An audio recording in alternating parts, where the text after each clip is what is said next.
gonna hide this tape when I'm finished. If none of us make it, at least there'll be some kind of podcast that you can download on Apple and Spotify and wherever you listen to podcasts currently. Hey, Quizon. 1 second! What you doing in there? I'm working on something! The storm has been hitting us hard for 48 hours. We still have nothing to go on. Drink. One other thing, I think it rips through your podcast recording equipment, including the mics. Andrew's very upset about that. He just bought those. Hey, are you hanging on to the last microphone in there? I am not. I am. This is the last microphone. Look. Our guests could be anybody. Nobody listens to anybody anymore on podcasts. You know, there's so many podcasts out there. And we're all very tired. We've been recording nonstop since 2020.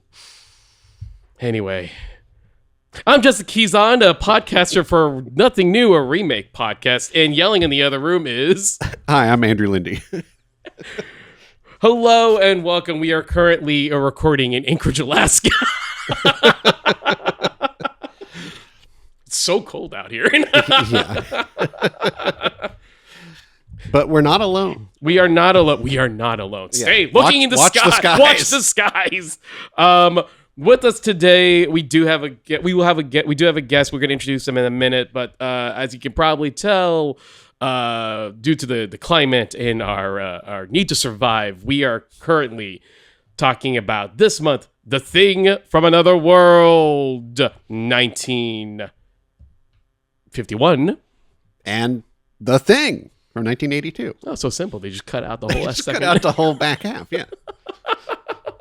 But as Andrew did point it out, we are not alone. With us today in the in the cold winter of the studio, we have our guest, Becky D'Anna. Hello, how are you doing?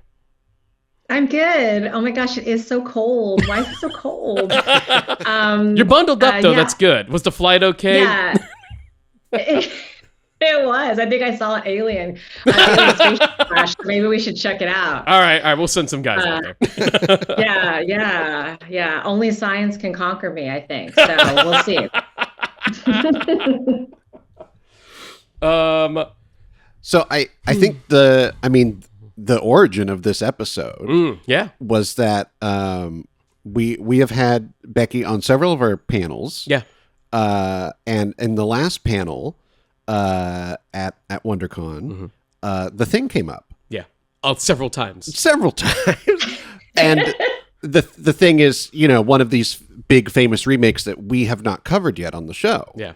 And it falls, I think it really does fall in that classification of like a big one. Yeah. Especially when you consider, most people I think had not seen the original, probably knew about it from reputation only. And the overwhelming consensus is that The Thing is one of the greatest movies ever made. And I think for some people to compute that as also a remake, would go against everything that they say about remakes. So it is, it's such a fascinating pair of films. And Becky, you love The Thing. Like, so we had to have you on for this one. Yeah, it's crazy you guys have it. I didn't even know that. So this is my favorite remake of all time. Like, so if I had a podcast about remakes, it'd probably be first episode. So, but I love that you guys led up to this. It's actually really funny too, because at a coincidence, my birthday cake this year, was The Thing. I saw that. That's true. Yeah. And it's, I do a themed birthday cake every year of one of my favorite movies. And, I was going to do another movie. And then one day I was like in the shower and all of a sudden it hit me. I'm like, wait, I got to do The Thing. And it was like the day before I was about to tell the cake company what movie poster to use. And I realized I have to do The Thing. So I did. And I was so happy with my cake. They do like icicles on the side and that's awesome. We'll have to post pictures of it or something. And then I think it was a few months later, or actually the next month, you guys asked us to do a World Without Remakes panel at WonderCon. And And then I brought up, because we talked about what the world would be like without remakes, and I can't imagine that, because this is the best remake in my opinion and my favorite one of all time. So No, I think, we will get into the 82 film in a minute, but yeah, there is something about the 82 film that, like, so clearly, you brought it up, Andrew then brought it up, and then I brought it up, and it's this thing where it's like, that is the, we'll say, like calling our hand a little early, but it's like, this is a reason to do a remake. This is a film that kind of justifies to come back to a source material and go, where there's things that haven't been explored, or here's some new ideas that could be brought into the film, and it clearly elevated the movie to what it is now. So, but before we get into the 82 film, clearly, obviously, we have to start somewhere, and we do have, of course, the novella that it's based off of. Who Goes There? Yeah. Is the title of the novella. It doesn't have the same sting, but it's still, it does kind of say. Written by Don A. Stewart. And it was actually published in 1983, which I actually didn't realize it was that old. Was wait, 80? 1938, my bad. Yeah, 38. I flipped the last two numbers, my bad. I was born in 83. And the movie came out in 82, so that's a hell of an adaptation for them to figure it out. Anyway, it was an issue of Astounding Science Fiction magazine, and it was also printed sometimes as The Thing from Another World. But the original story came out in 38, so it's kind of interesting that I didn't realize it was that old. That's how long it's been. Well, and then, I mean, when they first adapted it, it was 51, so it was, not that long after, a little over a decade, but, and this is kind of a little curio of a movie, The Thing from Another World. I don't know, Becky, do you have a memory of watching The Thing from Another World for the first time? My first exposure for this movie was in the 1978 movie Halloween, John Carpenter's Halloween, because Lindsay Wallace is watching it on TV, and it's the opening credit sequence is The Thing. And that was how I first knew about it, because I was obsessed with Halloween, and little Lindsay Wallace was watching it. What's kind of cool is that's John Carpenter's actual VHS, and it's TV that that when she's watching it, that's his, and he was obsessed with this movie. But yeah, that was the first time I ever had exposed to it, and then I seen it a long time ago, and I saw bits and pieces of it, over the years, but I haven't sat down until this week to actually see it in its entirety, and probably since I was like a teenager. So it was really cool to rewatch it again. Yeah, I think that is got to be the same story for me, like seeing it in Halloween and realizing that Carpenter connection where he was like, he's like, I love this movie, let me put it in Halloween. And then he's like, well, I love this movie so much, let me remake it. Like, that's like for a director, that must feel so cool to like be able to have like the breadcrumbs like that, where it's like, no, I've always loved this movie. Right. What was, Andrew, like, when's the first time you sat through from beginning to end with the...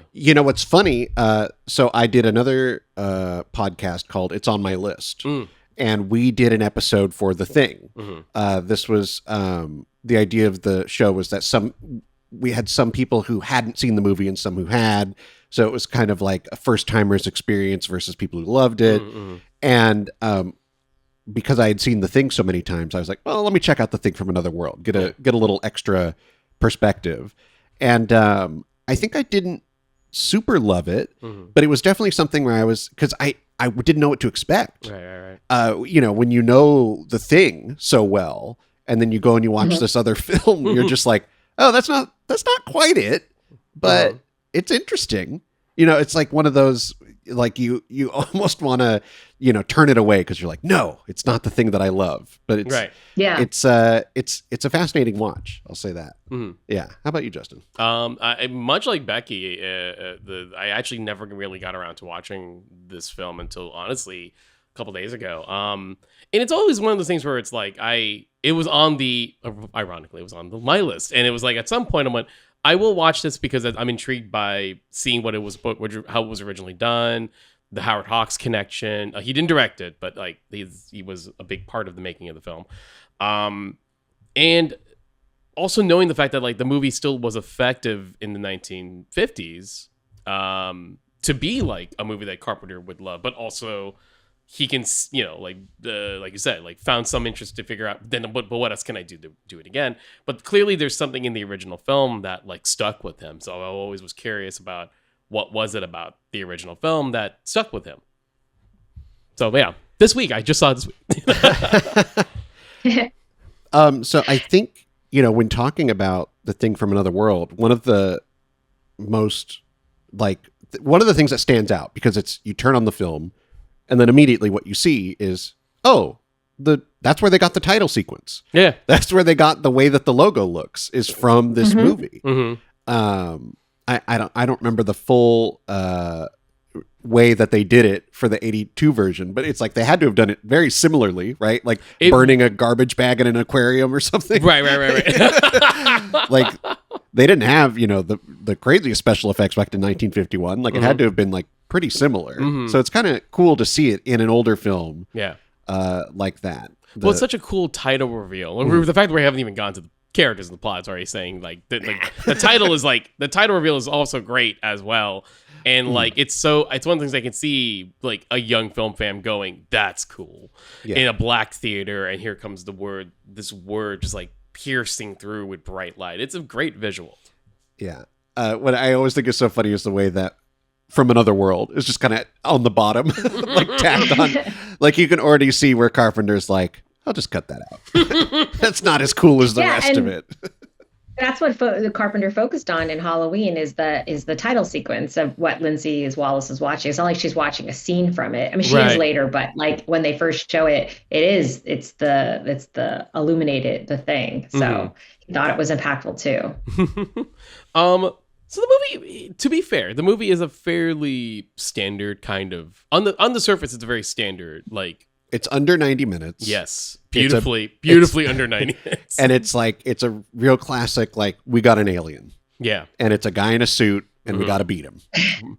And we do have, like, this, like, large supply of characters that, are going to deal with the situation. We have your scientists. We have your, heroic leading man, we have your spunky female lead, etc. It's a lot of tropey stuff, but it's something that, if I could be honest, as I'm watching like the first 20 minutes of the movie, I can't help but notice like it looks, and I've gotten so used to watching a lot of B movies from this era that I realize like, oh, I can tell, even though this smells and feels like those movies, I already can tell it's better acted, it's better written, and it's better directed. I can feel it. And it's like and it doesn't take much where I'm just like, oh, the dialogue is stronger. Do you think that's the Howard Hawks touch? I think it is. Yeah.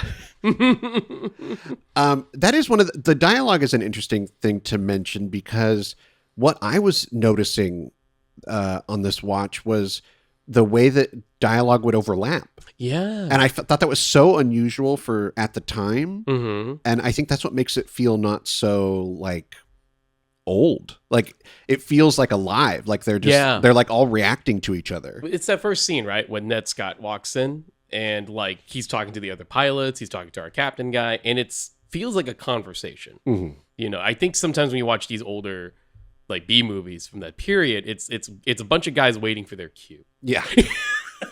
How are you today, Jimmy? Well, the wife said this. I see that. That's the kind of delivery here. It's like they're playing a game of poker. They're kind of like catching Ned up on what's going on. He's catching up on the trip was, and it flows. It's not even an amazing scene, but I think you're right. That actually feels like it's alive. It doesn't feel like it's just, this is like, I'm seeing a bunch of guys talking at a table, and it feels like a bunch of guys talking at a table. Oh my! And I feel like a lot of films are like the 40s and 50s. It's like it's just you could make a stage production out of it, and not have to change that much. Look, we covered 0 Hour last month. Yeah. Which is like again for the if you missed the episode, we covered 0 Hour and Airplane, the movie that took the script to 0 Hour. And so that movie is a B movie from the 50s in which all the dialogue is wait for your cue. Mm-hmm. And say it as bold as you can. Yeah. Like this, I mean, and even getting into, I mean, okay, so you mentioned the characters.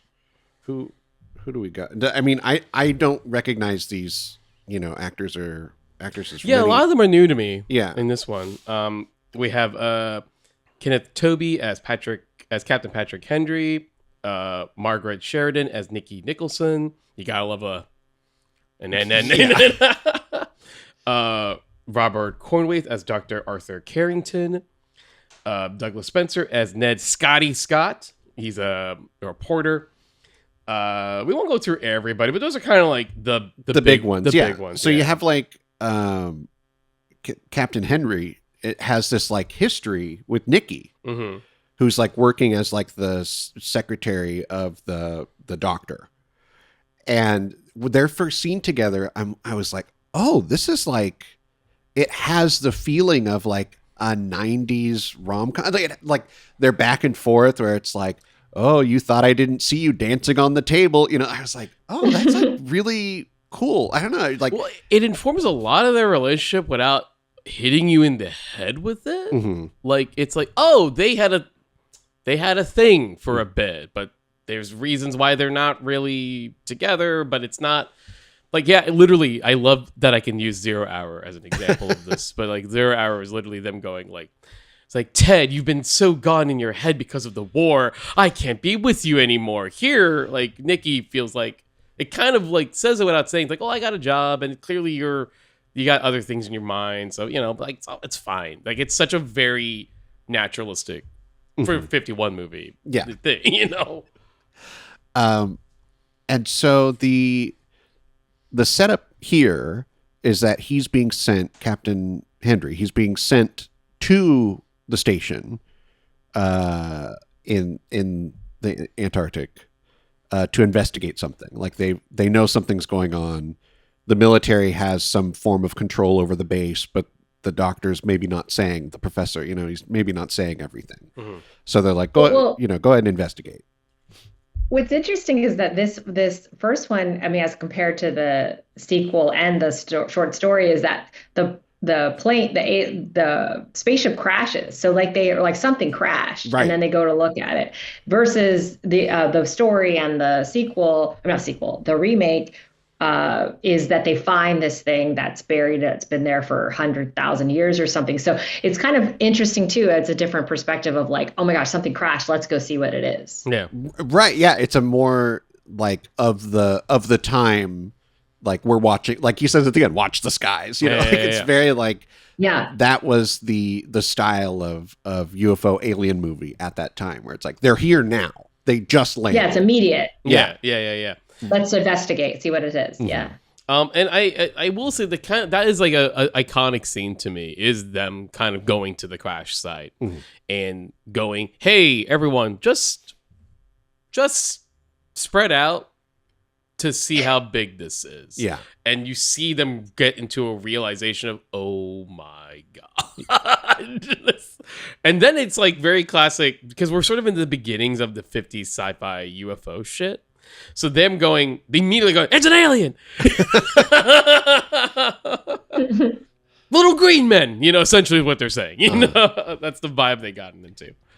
Yeah, and they have Scotty as a journalist, which they're kind of doing a little bit of making fun of him, but also, they are showing that he's kind of important.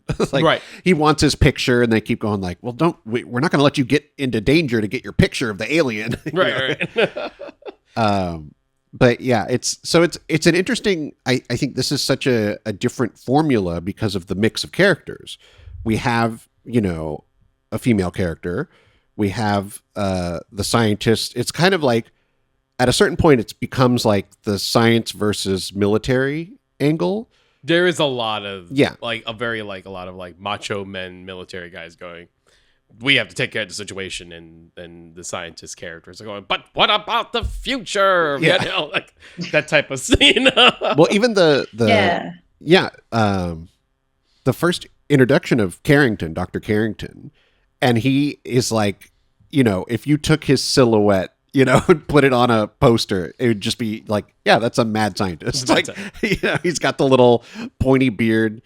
And even his introduction to Henry, he does not like display the respect to Henry that any other, character does kind of in the movie. He's like, yes, I know he's here. Like, it's a real moment of like, oh, that's supposed to tell us, he's not going to follow the orders like the military does. Mm-hmm, mm-hmm. Like, Becky, just curious, like, what were kind of your thoughts when you were like being introduced to like the Doctor character in particular? I'm curious, like, what were because there's no real equivalent of that in the future movie per se, so when you saw this very traditional scientist character?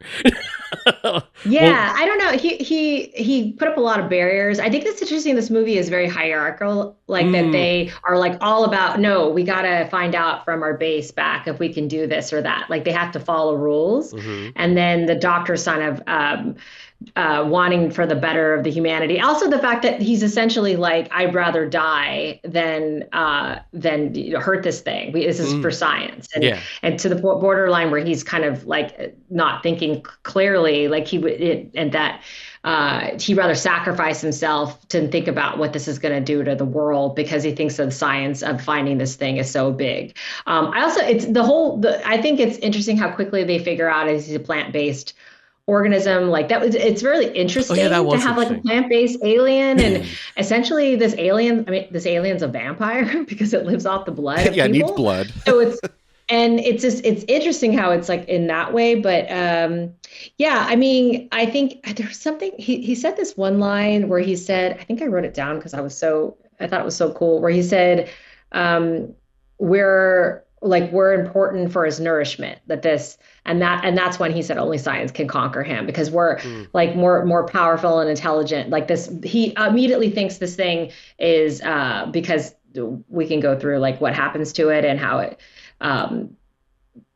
works, but just that it can multiply and that it's more, it can live on differently than other people do. So I think he's just fascinated and wants to be able to study it and doesn't want to do anything to it. So it's interesting, but he's definitely like a big conflict with the film because they want to protect themselves and protect the world. And he's like, no, over everything else is science. Science is the key and that and everything, but when it's scary when you get to the remake, when you realize like what could happen to the world if they didn't, get rid of this thing. So I don't think he's thinking clearly. I think he's, but it's interesting because I don't think his motivations are like, I think his motivation is knowledge versus fame. Like the reporter seems obsessed with fame. Like I want to be, this story could make me, and I want to be the first one. And I've been here and like, please let me do the story. Whereas, and so he wants to get it out versus the scientist is very much focused on like knowledge and let's figure this out. And it's more important for us to learn and become better and evolve and learn about this new thing and then all the soldiers and everybody are worried about, the safety of everybody. Like let's worry about not getting killed. So they all have different motivations. It's interesting. And it's also like interesting of like the time period, right? Because it's like, obviously, the talks of learning about science is very much obviously shifted very differently in 2026. Whereas here, scientists trying to be scientifically open is like a negative to the military guys, and it's like, how dare you think about that? Which is like, the reality is like, okay, personally, it's like, okay, a little happy both, right? Yes, think of the safety of others and your situation, but don't get caught up with this. But also, we should be a little scientifically curious, especially if it's something that does affect everybody. They make a couple of key mistakes. Which one? The both electric of them. Blanket? The heated blanket is like truly like the silliest thing. Yeah. How do you not know it's plugged in? What is happening? Yeah. You can't tell the blanket's warm? What's going on? And then the other, what Dr. Carrington does where he takes samples and he grows them in his lab. It's like, that's kind of, that's dangerous too. And he didn't tell anyone that he was doing that. He just did it. And then they were like, wait a second. You're growing the little army of plant people here. I think the interesting thing about this film too is where you get the more like in your face horror elements. So we have when the thing does escape from the ice and then it runs out into the cold and they watch it get attacked by the dogs and a dog rips off its arm. Yeah. and then they have the arm and they're studying it, and then it starts moving on its own. I was like, oh, that's this is like really cool little a pin on. Yeah, but it's like really cool little bits where it's like, oh yeah, like you can see where they really like. I think if you tell someone like, oh yeah, there's an alien and he's made of, like they say in the movie, they're like, what is he, a super carrot? You know, it's like, Yeah. but it's like it does sound Like, silly. kind of, It sounds silly, but I think it's like there is like some good juicy horror bits in here. Well, the funny thing is about it's like I guess they were usually referring to him as a creature, but let's just say the thing. Yeah. Is that he is like it's funny, Becky mentioned like, yeah, I guess he is like if Frankenstein combined with a vampire and a vegetation, that's the creature overall. He's a big lumbering post Frankenstein's monster thing, pun intended, who also like feeds off of blood. And so it's one of those cases where I do want to point out that in the original novella, the creature, the thing, is a thing that does metamorphose, does transform, etc. Obviously in 1951 they didn't want to do that. They didn't want to try to figure out how to explore it. And we are living in a world of a post Universal Studios monster world. So obviously when they decided, well, just make him like Frankenstein. Just make him like Frankenstein. Yeah. I mean, he's got kind of a big bulbousy head, kind of. It looks like he's wearing a big black thing like Frankenstein. So Yeah. it's the same vibes. Well, I will say, and this, this is not an original thought. It definitely, you can sense John Carpenter's inspiration for Michael Myers with this jumpsuit guy who's just walking towards you and he's going to rip you in two. Like, that's truly like, like you can see it where it's like, oh, that's really cool that he watched this movie and was like, what if he was a different guy? Like he just had a whole different idea about it. I'll give you that because there's one jump scare in the movie that I think is actually fairly effective. It's them like in front of the door. They're about ready to go. And like kind of like they're like getting ready. And it looks like they're about ready to just get it. As soon as they open the door, the thing's like right there and swings at them and they close the door on his hand. And I'm like, you replace that with Myers, that's a scene from Halloween. Mm-hmm. And he probably would have. You could have shot it. He could have shot it very, very similarly because the jump scare worked. Like even I was like, "Oh shoot, there he is!" Fuck, Yeah, and the fact of like slamming the door on his hand didn't stop him. Yeah, like, it doesn't slow him down. Mm-hmm. That's Michael Myers coded. That's yeah. And like a Terminator too. Like a Terminator. Mm-hmm. Which James Cameron was obsessed with John Carpenter. It all feeds into a loop of filmmakers loving each other. It's none of that surprises me. Also, being like inspired because like I saw side note, like because Becky, I know that you also posted this on your Blue Sky. That like on your table is currently both a Thing action figure that's like in the style of the poster, but it also like a Terminator 2 head.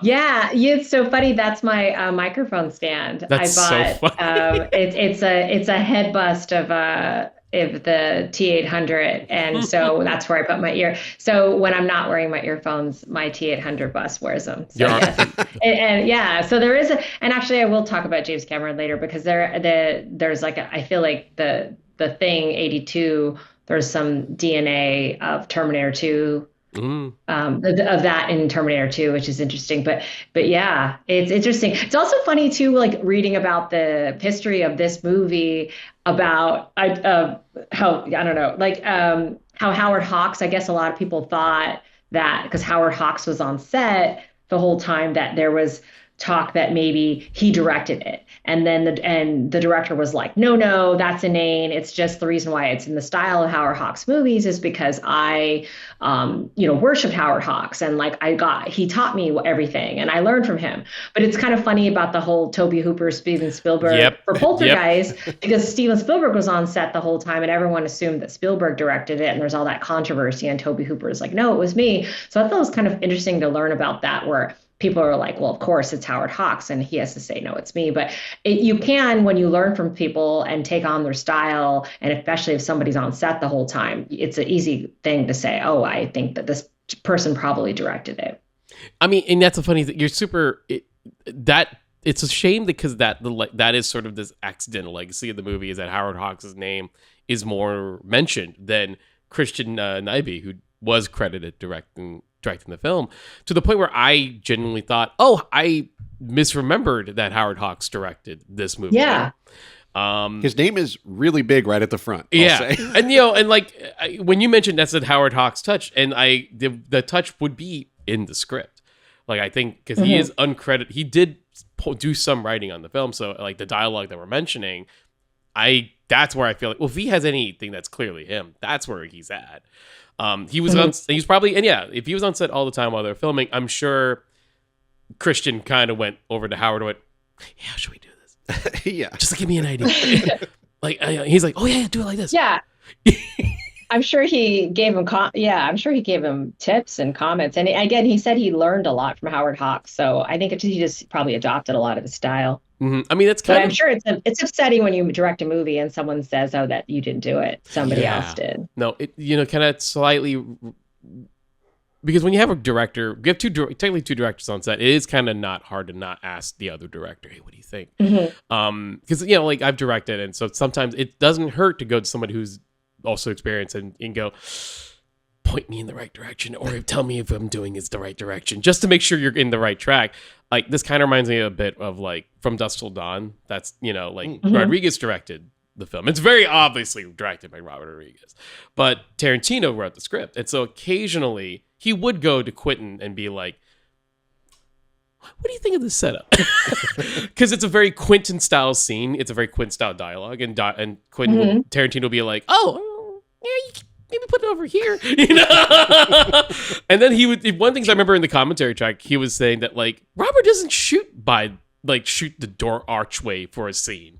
That's not his style. That's what I would. Oh, yeah. But I think if a famous director, I mean, someone who's like really a visionary writes something, and you're directing something that they wrote, then it is easy to think that because the story is written by that person. So yeah, I could see that too. It's like, well, they have a look and of when they're writing it and what they imagine. So they're making that into a reality. So then it is like, well, that's a Tarantino thing. So Howard so I think thing. it's Howard Hawks. Yeah. So it's interesting how, and it's got to be a bummer then, you're trying to make a name for yourself. One thing I will say that I was surprised, because I don't really know much of like character details of the film. So I was genuinely surprised to see a couple of female roles in the story. I was like, that's more than the 82 film. There's at least 2 women in this movie. And I actually really like Margaret Sheridan in the film. I thought she was actually kind of great. Yeah, she's very likable. Very likable. And Nikki's a fun character. So honestly, Nikki was like kind of like a really great addition to the story. Even though she sort of does do the standard what they do with a female character in the 1950s. So it's kind of unfortunate, but also at the same time, I think there's a lot of to her in the role, and a lot to her performance that I think she really adds to it. I like that she has to be between the line of the military and the science. Yes, agreed. Where she's like the witness to Dr. Carrington's things that he's doing. And she's like, I gotta go tell my guy. She's like, I just gotta go tell. She's like, here, like, this is not working out great. Like, this is, getting a little dangerous. Hey, he's doing some shit that probably should be aware of right now.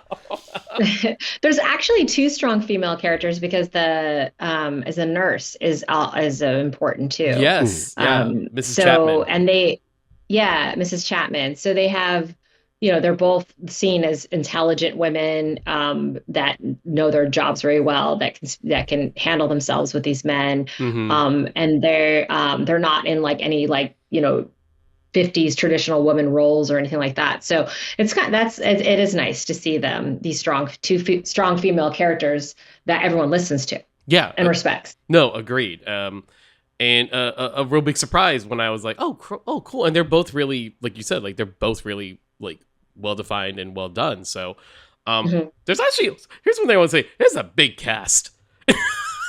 Yeah. This is a lot of people in this movie. Like when we get to the finale, I was like, a lot of these guys are still here. Yeah. Yeah. I think. Why isn't the story like 47 people or something? Yeah, I think it's in the original novella original. is like original novella was like 30, I think maybe 37. That's a lot of characters. And no wonder the Yeah. thing could just rip through that.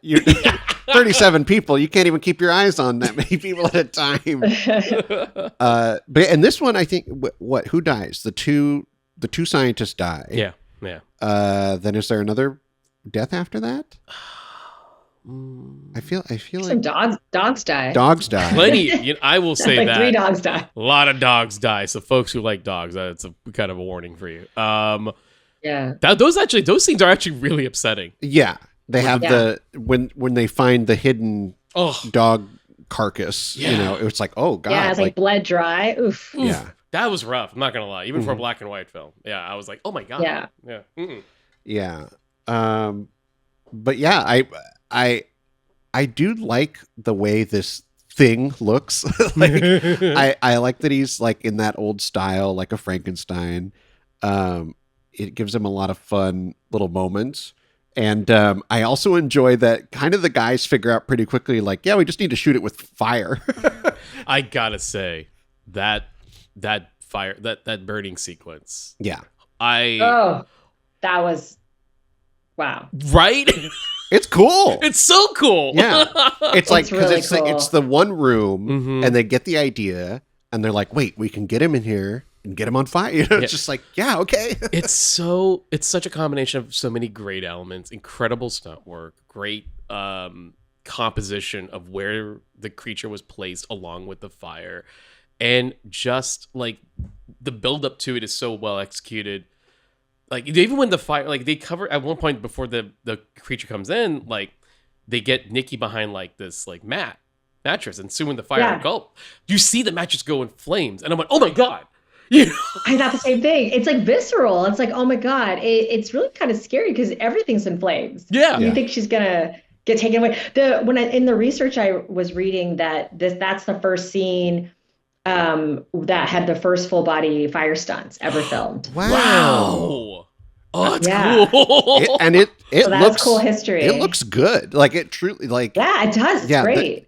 and the way that he jumps out the window, I kind of love that too. I put a pin on that. Yeah, please. Yeah, it's just truly like there's so many little moments that you can tell Carpenter was like, got to get that in. Got to get that in. Got to get that in. He liked the flames so much. He's like, hey, how about so many times? Yeah, we got to light everybody on fire. But yeah, this is like for this. It's dangerous. Yeah, it's so cool, and it's the way, and they keep. But then they realize like, well, what if we hit him with something stronger than fire? Yeah. Then we get to like the electric trap. The electric trap is such a cool set piece too. Yeah. I will say, if there's a kind of a thing I'm not super crazy about, is kind of the scene with Carrington talking to the thing at the end. Oh, really? Well, okay, to the point where it's like, I guess for me, it's like. The inevitable was going to happen. He's sitting there going like, please, I am trying to protect you. I'm trying to, like, you're such an intelligent being. And please, like, I'm trying to... Really, you understand English. And I'm like, and I'm sitting there going like, bro, he's going to smack you and you're probably going to die. And then 2 seconds later, he smacks him and he probably died. And I think part of me was like, when he's saying like, oh, clearly he's a highly advanced creature. I went, okay. He's clearly an advanced, intelligent creature. How did you get that? Where did you pick that up? I mean, advanced, sure, but intelligent, I guess. Well, he had a spaceship. Well, I guess that's enough. Sure. I think there's a certain kind of. But if I flew a plane, I'd say you're smarter than me. But like by accident and I crashed it, am I really? Well, are you saying Harrison Ford isn't smart? Yeah, but I'm not. He's crashed plenty of planes. Okay, touche. Fair enough. No, but I think there is kind of like that trope of the scientist looking to the stars and thinking, well, anything out there's got to be smarter than us. This like plays fully into that trope, and I think this is what I actually like about that moment. Is that we're taking Dr. Carrington to the full extent of his character. Sure. I'll do that, yeah. Fully believes what he's saying. He's never fumbles on it. He's like, no, I want to save the creature. The creature is smarter. I will stop. All of you are wrong and stupid, and he's willing to risk his life on it. Yeah. And that moment, like I appreciate that moment so much because for him to be proven so wrong and so like swiftly, like it really does. It's like, yeah, we needed that. Dr. Carrington was kind of an ass through a lot of this movie, and it was kind of nice to see him get hit, you know.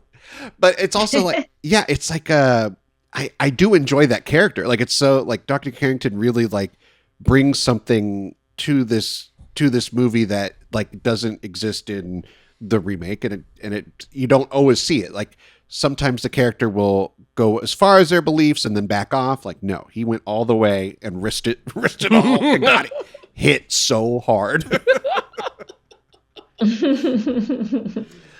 I will say what is silly is during the electrical trap scene where they have to get the thing to jump onto the track, and the way that he jumps is like a very it feels like a 1950s TV show, like a little leap, like he does like a little pirouette onto the track, kind of like a little Dick Van Dyke. Like. Yeah. I'm like, that's a little silly, but yeah, they showed him getting on the track, and now he can get electrocuted. It's just a big old pile of dirt. Yeah. There's a nice suspense moment with the Geiger counter when like first when they're looking for the body, they're like, we feel at the beginning, like we feel like there's something nearby, and that's how they find the frozen body. And that was interesting. But I think that there is like some nice things about that, the suspense of when the creature's walking towards them and they're like, it's getting closer. And I love that word trope. And I think that's really effective in this film with the Geiger counter. I gotta really credit Russell Harlan, who's the cinematographer of the film. The movie looks incredible. I mean, granted, yes, like I love black and white stuff as well, but like the way like how the layers of mood and how like the atmosphere of the snow and the particles and it and just that sequence we're just finishing talking about, just even the Geiger sequence, it's just like I love how everything is just perfectly lit but creepy. Like the shadows give shape to the walls and the cavern, etc. It's the movie looks great, and it's one of the things I can see like young filmmakers who watch this and go like, oh yeah, I'm gonna latch onto that movie for sure as a kid, you know. Totally. But yeah, and then they zap him and he's gone. Everyone gets a cup of coffee. Yeah, he like the way that he dies is like he like shrinks a little, like he gets like you know. I guess the idea is what like when you overcook a vegetable, it kind of shrinks a little. We left, honey. We left the thing on the grill a little too long. Yeah, and then they all have their little. They have their coffee break and make sure they're good, and then we have the journalists give out a warning that I'm sure is also towards the audience who are watching the movie. Tell the world. Yeah, and the romance is executed as well. The romance is actually decently. Yeah, there's that scene where they're like kind of flirting back, or just taking it further. There's a scene where they're like flirting and he's like tasting like different, alcohols and such. Oh. And he's like tied up. And I'm like, should I be watching this? Right, he's tied up. I forgot about that. That's so funny. And I'm like, this is... That was weird. Yeah, I was like, this is 1951. Does it say in the beginning they mentioned a comment about her writing on him, or like he spent the night and then she did something to his chest or wrote on him. She like pinned a note, I don't know, like or something to him. Yeah. But it was like he was somewhere public where people could see the note. Yeah. Like that was the idea. Yeah. Yeah. Yeah. It's very like juvenile, but like a collegiate thing you would do. I don't know. It's weird. And then there's this like tying him up. I'm like, what's happening here? But but they seem like they have a future together at the end, and they seem very happy. And then the Tell the World is an exciting ending. I like it. I do. Me too. No, it's like I've seen so many of like bad movies that, like, you know, in this era, a lot of them through Mystery Science Theater 3000. But like, seeing this where I'm like, oh, this is what happens when it's actually like pretty good and it's well executed. So yeah, if you haven't seen it, go watch the original thing. If you're a big fan of the 82 film, it's streaming on Criterion right now with the 82 film. Yeah, they have a collection of its 80s films that are remakes and they're original. Like it's a really cool. How are we not like Criterion? Come on, I know we're a whole podcast about this. Come on, guys. Yeah, you guys should be a commentary bonus track. That's so crazy. It's funny. I Go ahead. Sorry. Go ahead. Yeah. Oh, I just found I found the Criterion. I was like, when I was watching the thing, the 82 on a Blu-ray, Mhm. and then I had to shipped into another room and I didn't have a Blu-ray player in that room. And then I like did on the Just Watch app and it said it's on Criterion. I'm like, wait, what? So then I finished it on Criterion and that's how I found out that they were both on there. And I thought that was really cool. Yeah, that's no. I agree. When Andrew said that they're both on there on the Criterion, I went, great. I'm assuming just those two, right? Not the skin. Well, yeah, not the 2011. Well, They don't want to. you'll have to find another way. I think I own that one. That one, I don't, it's fine. But what I like about that one is it's a good premise to do the prequel. Like even though a lot of people say don't do prequels, but I like the premise of like what happened before the dog goes across the snow. So it is an interesting idea that they did that one. Well, if anyone wants to hear me and Andrew's thoughts on that, you're gonna have to pay $1 for that. For the Patreon. For the Patreon. But that's Okay, Becky's I'll have thoughts. to do But that. that's Becky's thoughts on it for really quick. You get hers for free. Okay. I'm gonna put on a new pot of coffee for all three of us in a sec. But like anything else, you guys want to wrap up your thoughts on the original film? We could turn up the heat. That would be nice. Yeah. It's so Obviously. cold in here. No problem. You got it. I think I think this is it. Like you say, it's kind of a good movie. Like it's kind of shocking that it is as good as it is. Because you would think, well, if Carpenter wanted to remake it, there must have been something wrong with it. It's like, no, it's actually pretty for the time, pretty good. Yeah. And I mean, Becky, you revealed that was the first full person fire stunt. Like that's cool. That's cool Hollywood history right there. Like that's that makes it even more interesting to watch for that those kinds of details. So I think it's a good watch. I don't regret it. Becky? Yeah, I enjoyed it. It was the problem is I mean the 82 film is a masterpiece and in so many ways. And then I also was like, oh, I wonder why they didn't. I loved all the things that John Carpenter did, and then realized as I was doing the research for this movie that his film ties more closely to the novella, and that the novella actually is more in line with what his remake is. But I thought it was good. I mean, it's definitely a nice pairing because they're different and they have totally different. The differences of like the spaceship actually crashes and then they're having to investigate and then all of that and then it being a plant-based thing. I obviously think the remake is like in a totally different universe than the first one, but I'm really glad that I actually sat down this time and saw it like beginning to end, and it's very good. And I can see why Carpenter was obsessed with it. It's funny because Carpenter didn't want to remake the movie. He was just so in love with it that he didn't want to remake it. They had to convince him to do it because he couldn't imagine making a movie that was better than that, not realizing that he was going to make one that was one of the best, what I consider the best remake ever made. So it's funny. Okay. Oop, wait. I'm gonna get some water, get some coffee, turn the heat up, and right after that, we're gonna go finally dive deep into The Thing, 1982. To all who come to this happy podcast, welcome.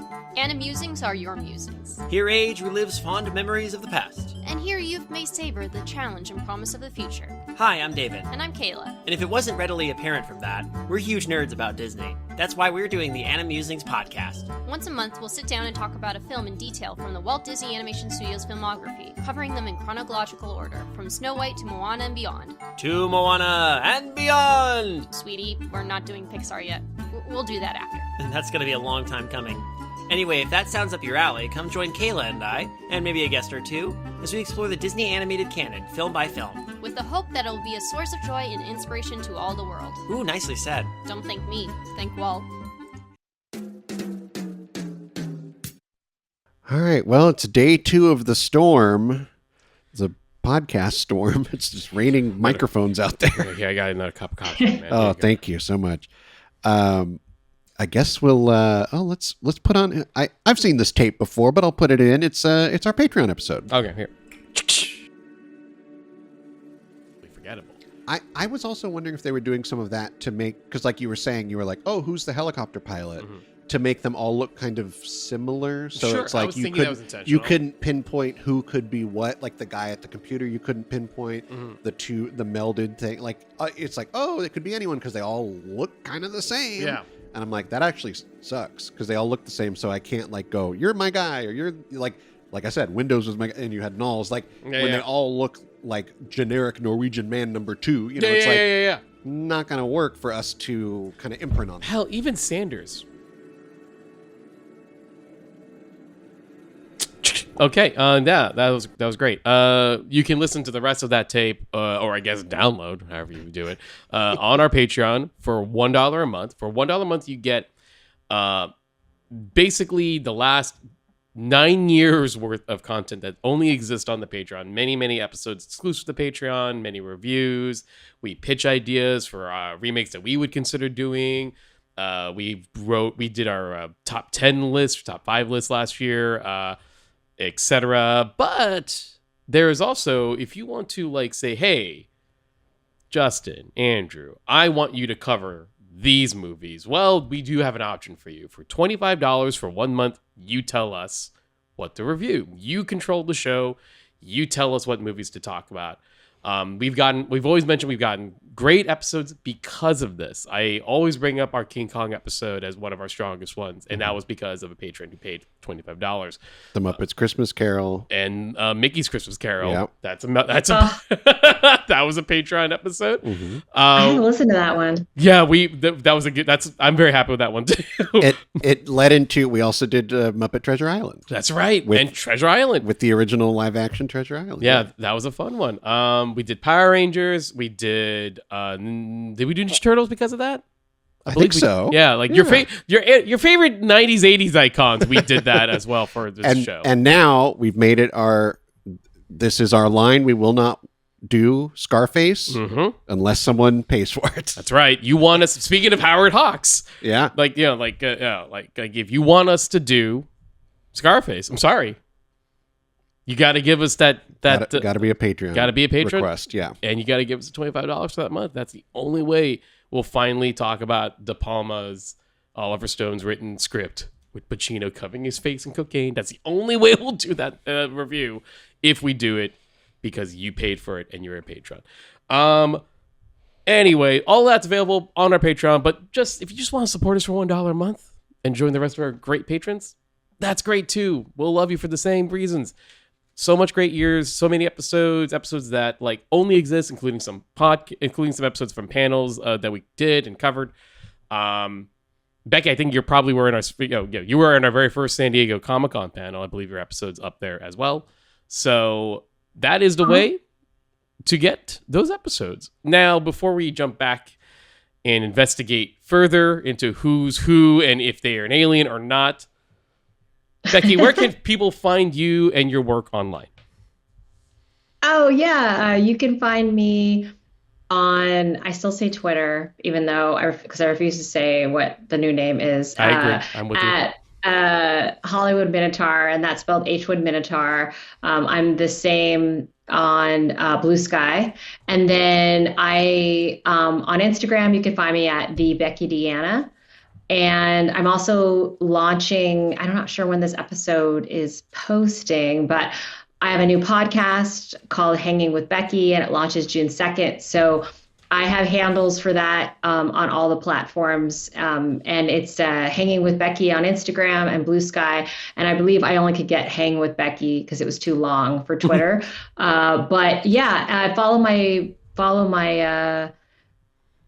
those handles for the new show, because we're going to release an episode every week. We're going to cover a new movie. I'm bringing on one of my amazing friends each week. We're going to cover a new movie, and then I'm going to tailor a stunt or an activity or a trivia thing for them. So it should be super fun. And then also, if you want the hub where you can get anything for me, it's I have a website called BeckyD'Anna.com, and then all of my top 10 lists for the last 20 years are on there. Every podcast appearance I've ever done, and this one will be on there when it's posted. And anything I've written about, I've done some articles, things like that. So anything that you want to know about me is on BeckyD'Anna.com. Excellent. That's good. Great. All right. And I do want to say, since we have you, like, our first panel at Comic-Con back in 2022, you were our very first guest. And so that means a lot to me. That was a really great panel. We had a really great discussion. So thank you again for accepting that. And like, it was a very big highlight for us because that was a big goal for us to get that, so thank you again. Yeah. Thank you. I don't think I ever realized that was your first podcast panel, because you guys have had so many. That was really a rewarding experience. Thank you for doing that. And I got to, it was on horror remakes, which was awesome, because I remember I asked you guys, I'm like, did you know that I just did an episode on Halloween? And it was funny. You're like, actually, that you didn't. It was just like a coincidence. So, so yeah, it was funny. I also remember I wore a shirt that said Halloween 1978, which was like kind of aggressive because I was essentially saying that's the only one. But that I was really proud of that, and I was really proud of being on that. And thank you. That was really an honor. Of course. Thank you. No, I'm glad. And it was a good episode. It was a good month. Okay. Yeah. Ready to jump back in. Speaking of John Carpenter. yeah. He's our guy today. He is our guy today. And we're going to jump straight into the 1982 film. And I'm glad you actually brought up, Becky, earlier, the kind of interesting history of the film, that Carpenter was sort of like, I'm not touching that. Initially, the reaction was like, I can't do a better job than that. And to add a little bit of the context of what kind of one of the things that did help him decide on at least thinking about doing it was like one of the producers did ask Carpenter, has he ever read the novella that the story was based on? And he was like, actually, I haven't. So he went ahead and read it, saw that the creature originally was a metamorphosis parasite thing. Then he realized that, like, oh, well, okay, we can do something with that. And that led to the film that we got in 1982. So because we kind of established how everyone in the 51 film, everyone basically saw it either very recently or a while back. But since we all are clearly more familiar with the 82 film, Becky, when was the first time you heard about the movie and saw the film? The 1982 film. It was probably in the late 80s. I probably is when I saw it, maybe early 90s. So the reason why I ended up seeking out The Thing was because I became obsessed with Halloween. When my dad was watching Halloween once, and I walked in on him watching it. I think it was on Halloween, and I was like, "What is this?" And it was like right where they put Judith Meyer on the bed with the tombstone behind her. I was like, this is amazing. And I was 9 years old. And I think I was 86. So I became obsessed with that movie, started watching all the Halloweens, got really into horror movies then. And then, so I probably was actually the early 90s, that maybe more, that I just loved Carpenter, and I started seeking out more of his stuff. And then I discovered The Thing. What is, I think, really interesting is because I didn't grow up in like the internet age. The internet, wasn't a thing. When I was a teenager, I got my first email address when I was in college. I'm dating myself, but I wasn't until like maybe 5 years ago, where I even knew that John Carpenter's Thing wasn't well received initially, that it had poor reviews, that nobody liked it in the beginning, that he felt like it kind of like hurt his career, any of that. Because when I discovered it in the 90s, I just thought it was like everything. And I loved it. And I saw it a bunch of times. I loved everything about it, the paranoia and like the special effects and the suspense. And I just thought it was just a masterpiece. And the fact that John Carpenter can make Halloween and The Thing within a 4-year span, I was like, I just wrote about it on Letterboxd. I think it makes him a cinematic god. So I've been obsessed with The Thing since I saw it. And again, unless I went to the library to research like old articles about how it was received, I don't think I had any idea that it wasn't this like hailed as like this, or it was a cult movie or anything. I just thought it was a masterpiece. And I ended up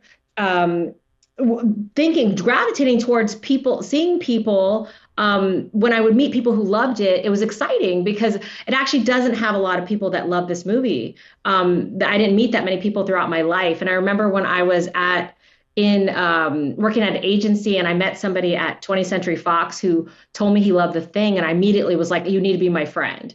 I want you to be my friend." And I think I knew that it was sort of niche, that I didn't really meet a lot of people that loved the movie. So it was exciting when I did meet people who loved it as much as me. And so I would like I said, I would like want them to be my friends, and I'd love to talk about it. But in my world, for most of my life, actually, always was like, this is a masterpiece. I love this film. It's so cool. And like, again, I know it wasn't like, no, not everyone knew it, but it wasn't until I would say 5 years or more when I started doing research, realizing that, wait a minute, this for a while was not perceived as a good movie. And that to me is crazy. I mean, I'm looking at John Carpenter's it's funny that it was perhaps received as not a good movie, because he's having like a legendary run. If you look at what he's releasing at this time, like, you know, even if you start, Halloween's in 78, you know, then what? He takes a year off because he's helping on Halloween 2. Mm-hmm. Then you got The Fog in 80, Escape from New York in 81, The Thing in 82, Christine in 83, Starman in 84. Yeah. And then Big Trouble in Little China is in 86. Like, he's just having this crazy run of movies where I feel like so many people now would name any one of those like a favorite. Yeah. Oh, yeah. Yeah. Yeah.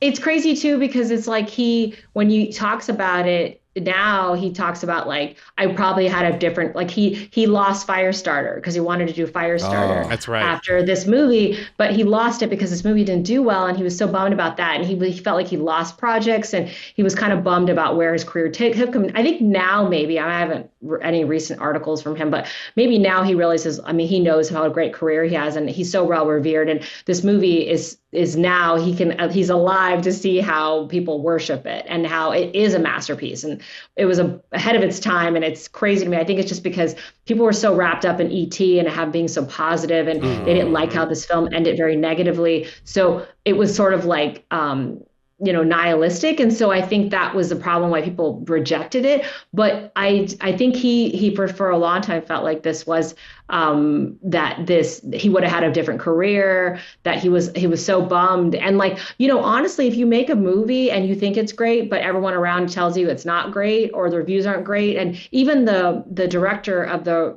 original Thing in 1951 was shitty about it, like made a comment that he didn't like it either. And the main actor, the hero for that film, didn't like it either. Everybody, like even the people that made the movie that he grew up loving, he loved the original, rejected his movie. So you have to start to think, am I wrong? Maybe I'm wrong. Maybe I'm the problem. And so I think that's such a bummer that he had a period for a while where he was like, oh, I guess this movie isn't, maybe he thought, I don't know, or maybe he believed he knew it was good. But it's nice that now it's so celebrated, and everybody, it's not debatable that it's a great movie. Yeah. But it's like, it's weird to even like think about, because I was alive when people didn't like it. And so, but I didn't know about it because I didn't have access to the internet and any of that. So I just discovered it as like, this is a masterpiece. And again, I had like nobody really to talk to about it until I met, people along the way that loved it as much as me and realized it was a cult thing. But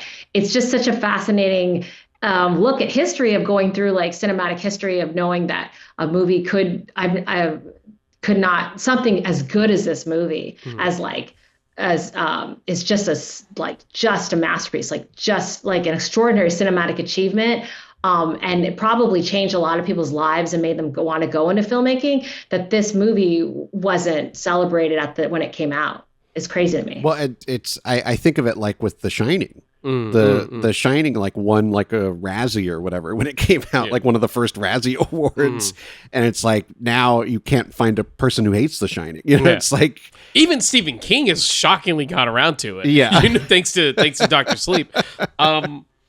No, Andrew, how about you? Like, do you recall the first time you saw? I really don't. And I have to admit this every time, I was not into horror movies for a long time. Hilarious as you're wearing a Haddonfield shirt as you speak. I've come around. I'll say I've really come around. My wife has shown me the light. She showed me good horror movies, and I got really into them.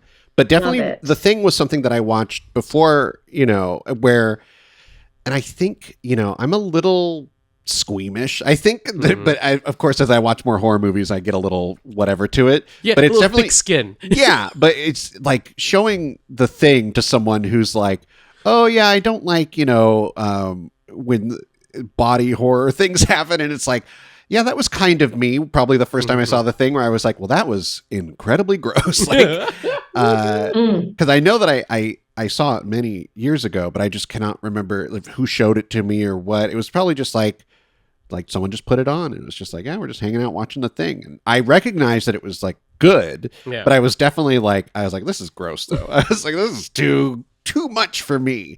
But now watching it, I feel like I really, it's like the opposite. I'm appreciating like the creature work. It's one of these where I'm like, now that I've seen every Friday the 13th, and I'm like, oh yeah, there's, when he gets stabbed through the chest, and it's like watching this where it's like, oh yes, and they've created a tentacle monster that shoots goo. I'm like, yes, that's really beautiful actually. It's really mechanically well done. But it's like a totally different place from when I first watched it to now, where I'm appreciating things that I never thought I could appreciate. It's and yeah, I think I've always enjoyed it, even with those hangups, I was like, yeah, this is good. Like, it's well put together.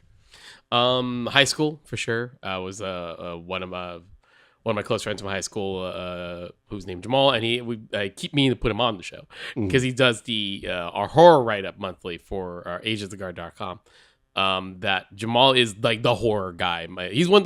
Some people get that horror guy in their lives, and that's Jamal. He was my friend, and he's one of my best friends. I've known him since junior high, and became best friends in high school.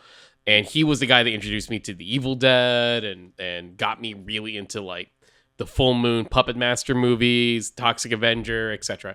So definitely Halloween. That's like whenever we hung out at his place in around like October, it was Halloween time. It was horror time. We are like, I used to like stay at his place, wait for my mom to pick me up, and that's when he would just rent a horror film that day when I'm staying.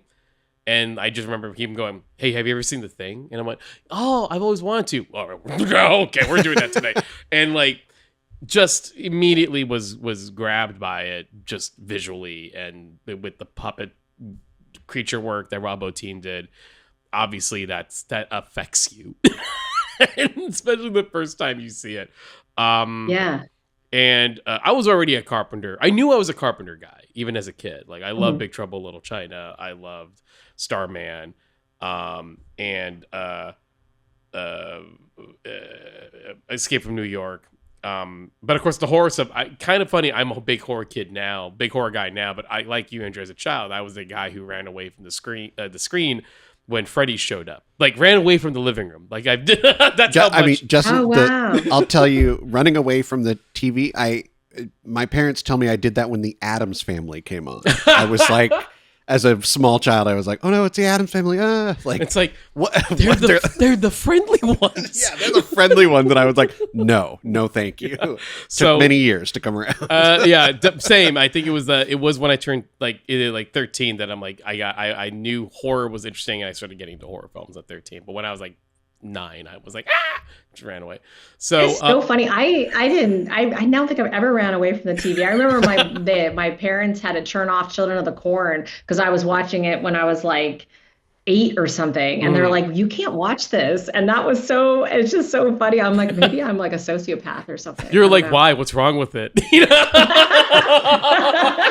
Like, you're giving a very Children of the Corn vibe to your parents, and they're like, Becky is absolutely not watching this. You're like, these kids are making sense. It's so funny. I was watching it with my cousins, so it wasn't like I was by myself in a dark room watching Children of the Corn, plotting the adults of my life's demise. I had like 8-year-old you kind of like poltergeist just turning slowly to your parents. Is like going like, they're here. So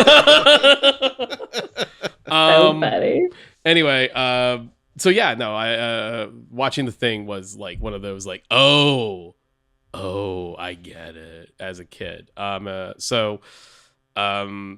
It's funny to, like, you brought up, Becky, a bit about like the ET situation as well. It's kind of like, I want to point out like this, it's kind of known that like ET, if you're kind of a little bit aware, ET is part of the reason why The Thing was rejected. And one of the things I didn't realize about about the rejection element is that for some reason, I don't know why, Universal released both those movies in the same month, weeks apart from each other.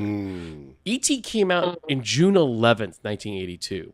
The Thing came out in June 25th, 1982. And I'm like, you are competing, one, with yourself, two, with two vastly differently toned alien movies. What were you thinking? Like, why didn't you put The Thing in October or later in the summer? Or I didn't, like, look, maybe it would have still done the same kind of business, but E.T. is one of the most successful films of that decade plus. It took 20 years for someone to knock E.T. off the number one spot. And the fact that you guys, like, went, oh, our friendly Spielberg-infused kid, adventure film with a cute alien, put that with the horrifically bodied, gooey, wet, nihilistic, sad, dark, paranoid horror film at the end of the month. Yeah, that's a good pairing for us. Why did you do that? It's so fun. I think I never would have thought of, I mean, yeah, they came out so close and all that.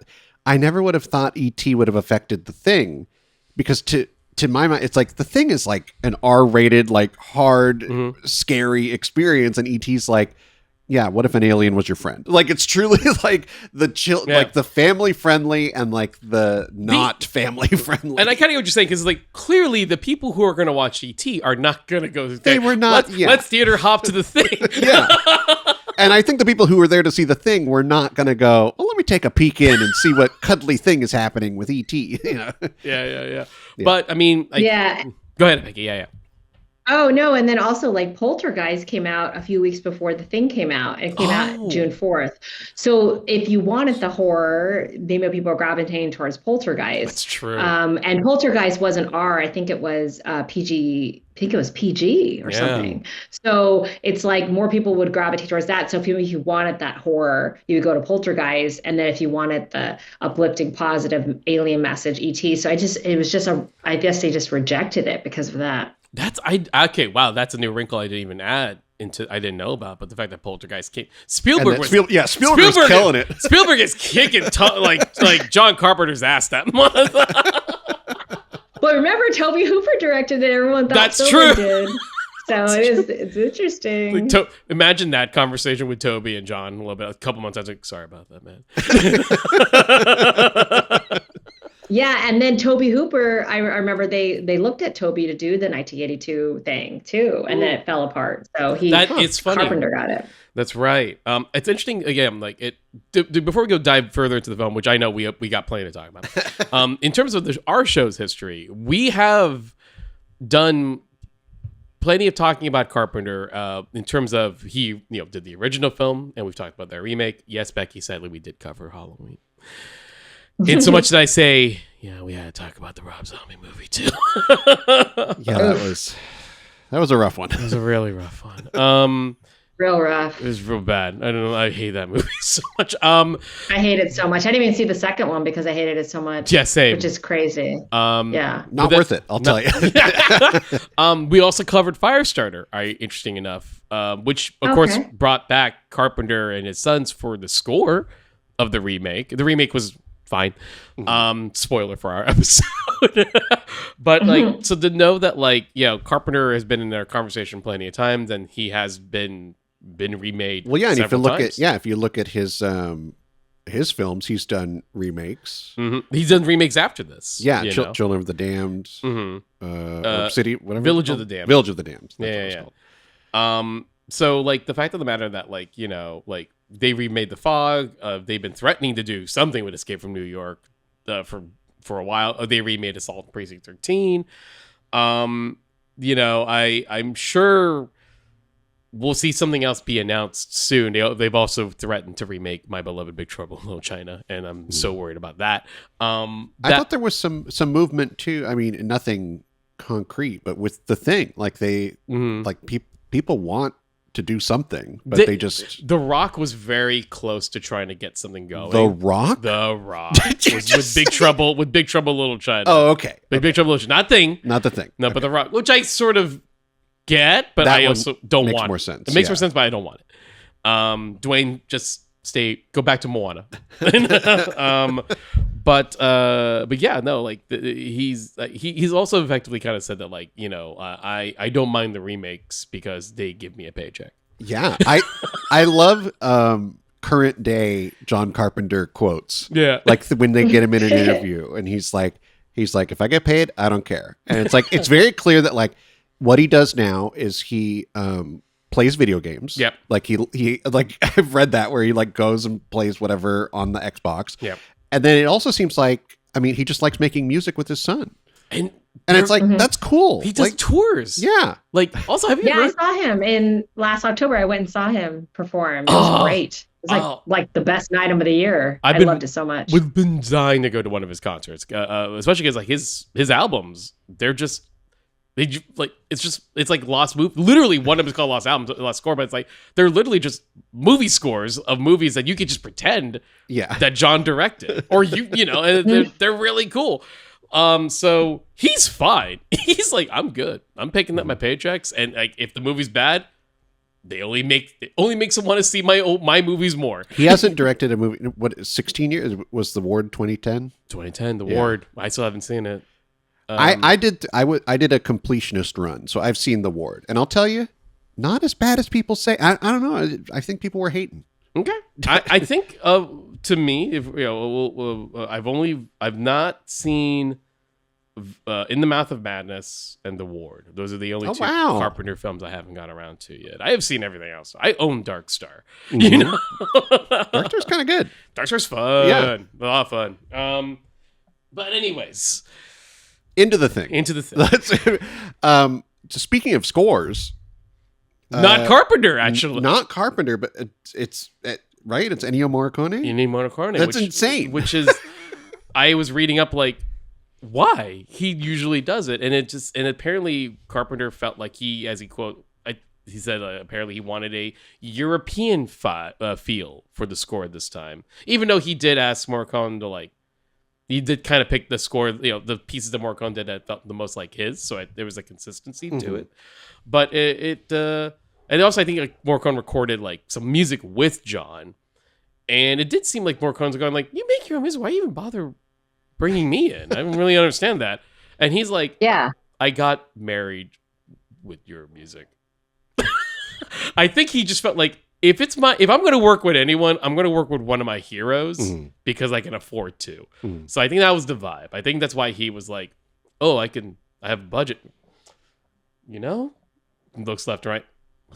I've always wanted to meet Ennio Morricone. I know. His score, the Morricone's scores was nominated for a Razzie, which is nuts. That's so stupid. That's another reason why I was like, "What? Who are these people? And why was the world so against this film?" Yeah, why was everyone fighting against this movie? I don't know. I feel like everybody was taken over by The Thing, and not like pod people in a way. Yeah. Because it's like, what? How did you guys not appreciate this movie? And then the score. How's the score nominated for a Razzie? What is going on? Well, the big one to go with that, Becky. Like one of the big things I like as I was watching it last night. I was watching it with one of my friends who's never seen it before, and when you get to the first creature work, the first scene with the dog. Yeah. It's amazing. And just in this sequence alone, my friend was like, "How? Clearly, this won all the awards, right, for creature work, for makeup effects." And then I was like, "It should have." Hold on, and I double checked. So it wasn't even nominated for best makeup effects, but that's the year it was introduced. Oh, they introduced the best makeup effects nomination category in the Oscars. And everyone apparently thought like, "Oh, clearly so that The Thing could win." Yeah, that's what everyone thought in '83. It's like, "Oh, well, you clearly made this award, this category because of The Thing." It wasn't even nominated. Who even won? To be fair, it's one of my other favorite movies. It's American Werewolf in London. Oh well. Which I go, look. Now here's the thing. It's one of those where I went, I love that movie. I love Rick Baker. That's the greatest, in my mind, the greatest werewolf transformation of all time. But The Thing, yeah, like it's right every it's sequence. kind of hard to compete with American Werewolf That's it's hard. if they're gonna lose to one thing, but I guess if the you're winner gonna should lose, nominate it, right? yeah. I guess I'm not mad if that's the winner, but also The Thing. Rob Bottin's work is incredible. John Landis was also looked at for The Thing, and then there was because for years they were looking at adapting this and went through Toby Hooper and then John Landis, and eventually, so it is funny all these players. Is it John? Do people just not want to do something? Do people want to punish John? What's happening here? Unfortunate. Yeah. Anyway. Yeah. So the Rob Bottin did just some of the best incredible work in this film. Like I can't think of a single sequence that's powered by his work. I think I will say I forgot how much how much oozing the thing does. It's a very wet movie. Yeah. It's like shooting out that green goo a lot. I remembered the tentacles. Like, it's one of those things where it's like, you remember the very like powerful elements of like, oh yeah, it's shooting out almost like a vine, like you know, whipping around. But I'm like, oh yeah, I forgot like that first scene with the dogs. It like shoots that one dog with the acid or blood, whatever it's supposed to be. Yeah. That it's like digesting it or whatever. I was like, oh yeah, that's like gnarly. I think my personal favorite scare in not just this movie, but in like 80s horror is the defibrillator. Oh, the defibrillator. Oh my God. Oh yeah. It always gets me. Every time.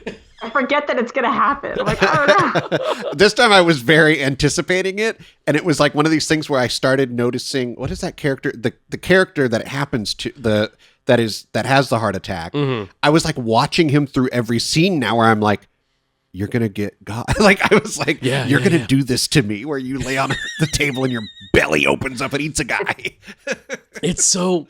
It's one of those things where it's so perfectly executed, like the cut to it, the effect itself, and just the build up to it, and like no expectation, truly, yeah.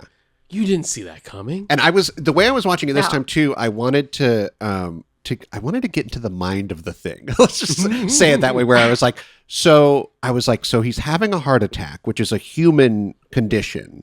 So maybe this creature didn't even know what was happening to it, you know, like it was like, well, I guess I'm dying or something. But then when it got shocked, I wonder if it thought, well, I never want to get shocked again. So it was like, I'm just going to eat this guy. Like that was I was like trying to like live out, like, is this a thinking being? Like it lets itself have a heart attack and get shocked so it can eat a guy. Like, right. So. Yeah, well, it's a survival instinct maybe because it's just like when they were burning it with the blood, like immediately it repels. It's like it's trying to get away and like how do I survive? So maybe it's that too of like got to get out of this. Yeah, it's all of it's incredible. Like I forgot like the little bit after the blood test that the blood like follows back to Palmer's body. Oh yeah, and that's like so horrifying the way that it's like rejoining him. Like oh God. It's amazing how much of the effects work also is most of it. It's like the film is almost does as much in camera as possible. That only when they don't do an in camera effect shot, it's at the finale with the stop motion. At the very, very end where the tentacle grabs the detonator. And I realized like, that was like, because, you know, here's the thing. I was kind of telling us with my friend last night, like stop motion animation by this point, it's still very, you know, it's still great and still does what it needs to do. But it's definitely a case where it's like, it's the artifice of film that people understood that, this is the fake part. And with stop motion animation, it's like, much like how we see CGI today, it does take you out a little bit so that you know, this is the fake part of the movie. But you know, with stop motion animation, there's a little bit more of a respect to it because you know it's hours and hours and hours of meticulous work that somebody's putting their. It's hand like in. Real. It's physical. Yeah, it's real and physical. Well, not to dissuade from anybody who does CGI work. I also know that's hours and hours and hours of meticulous work, but it's also digital. So there's a little bit more. It's a little disconnected. Yeah. Whereas at least with stop motion, there is something physical in the camera. But you can tell that like even though Carpenter felt like I needed to do it for that moment, you can tell that he and Rob Bottin and their team were like, how much can we do in camera? How much can we do with just angles and shots and placement of the puppet and etc. And this movie, the fact it's 99.9% that is incredible.